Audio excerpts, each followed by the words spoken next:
Je crois que le Seigneur veut nous préparer pour que l'Évangile puisse être de nouveau proclamé. Et nous sommes en grand danger de limiter ce qu'il veut faire. Le plus grand obstacle aux bénédictions futures, ce sont les bénédictions passées. Il est tout à fait possible que le millier d'âmes sauvées puisse nous satisfaire, au détriment des dizaines de millions que le Seigneur voudrait voir venir à lui. Chaque bénédiction qu'il accorde doit paver le chemin de celles plus nombreuses qui viendront, et ne doit jamais devenir un obstacle aux plus grandes grâces qu'il est prêt à nous accorder.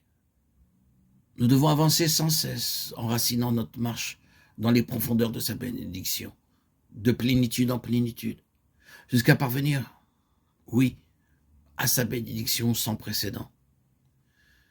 Il y a devant nous une œuvre bien plus grande que celle qui est derrière nous. Il n'est pas impossible que la grande salle que nous avons construite pour la proclamation de l'Évangile puisse devenir la limite d'une plus grande expansion. N'y a-t-il pas un grave danger à vouloir circonscrire la bénédiction de Dieu dans sa sphère?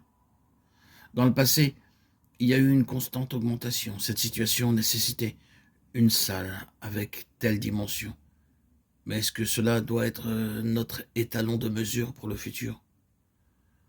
Ne nous attendons-nous plus à une grande croissance? Mettons-nous des limites à Dieu?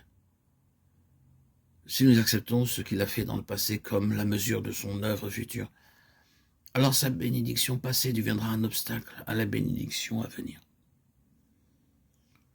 Nous ferons face à la stagnation et serons dans un état déplorable.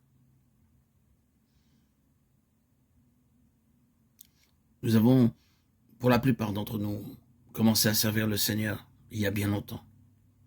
Et nous en sommes toujours au même point aujourd'hui qu'il y a quelques années. Certains parmi nous se sont engagés à son service il y a plus de 30 ans. Cependant, nous en sommes encore là, où nous étions si longtemps en arrière. Oh, nous devons nous secouer et être libérés de tous les filets du passé. Même dans les circonstances les plus éprouvantes, nous devons être pleins d'espérance. Plus grande est notre attente et plus Dieu a la possibilité d'accomplir son œuvre. Nous devons élargir nos cœurs et notre horizon, afin qu'il ait la voie libre pour accomplir ce qu'il désire. Ne réduisons jamais, par nos limitations naturelles, sa capacité d'œuvrer.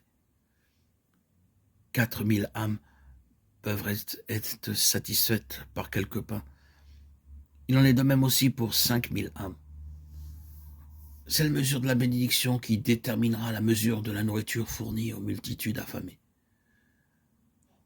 Si le courant de la bénédiction est à l'œuvre, il n'y aura pas de stérilité là où elle coulera. Si dans nos rassemblements, nous nous attendons à sa bénédiction, l'œuvre sera féconde dans les jours à venir, surpassant ainsi toutes nos demandes ou ce que nous pensons.